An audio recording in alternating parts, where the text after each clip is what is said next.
ക്ഷേത്രമുറ്റത്തെ വെള്ള അരയാൽ ഭക്തിയും ഒപ്പം കൗതുകവുമാകുന്നു. മുഴക്കുന്ന് മൃദംഗശൈലേശ്വരി ക്ഷേത്രമുറ്റത്താണ് വെള്ള നിറമുള്ള അരയാൽ വളർന്നു വരുന്നത്. ഒറ്റനോട്ടത്തിൽ ഈ കുഞ്ഞരയാൽ കണ്ടാൽ ഒരു പ്ലാസ്റ്റിക് ചെടിയാണെന്നേ തോന്നൂ.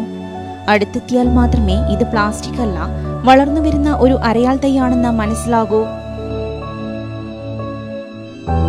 പൊതുവെ ഇലകൾക്ക് പച്ച നിറമാണെങ്കിലും ചില തളിരിലകൾ വെള്ള നിറത്തിലും കാണാറുണ്ട്.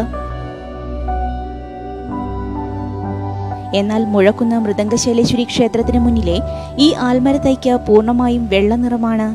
അരയാലിന്റെ ഈ നിറവ്യത്യാസം ദിവസങ്ങൾക്ക് മുൻപാണത്രേ ക്ഷേത്രത്തിലെത്തിയവരുടെ ശ്രദ്ധയിൽപ്പെട്ടത്. ക്ഷേത്രം മതിൽക്കെട്ടിനോട് ചേർന്ന് വളരുന്ന അരയാലിന്റെ തണ്ടും ഇലകളും മുഴുവൻ വെള്ള നിറമാണ്. ഇതാണ് ഭക്തർക്ക് ഭക്തിയും ഒപ്പം കൗതുകവുമേകുന്നത്. സംഭവം അറിഞ്ഞ നിരവധി ഭക്തജനങ്ങളാണ് ഈ അരയാൽ തൈ കാണാൻ ക്ഷേത്രമുറ്റത്തേക്ക് എത്തുന്നത്. ഇതിനെ ചുറ്റുമതിൽ കെട്ടി സംരക്ഷിക്കാനുള്ള ഒരുക്കത്തിലാണിപ്പോൾ ഭക്തജനങ്ങൾ. ഹൈവിഷൻ ന്യൂസ്, ഇരിട്ടി.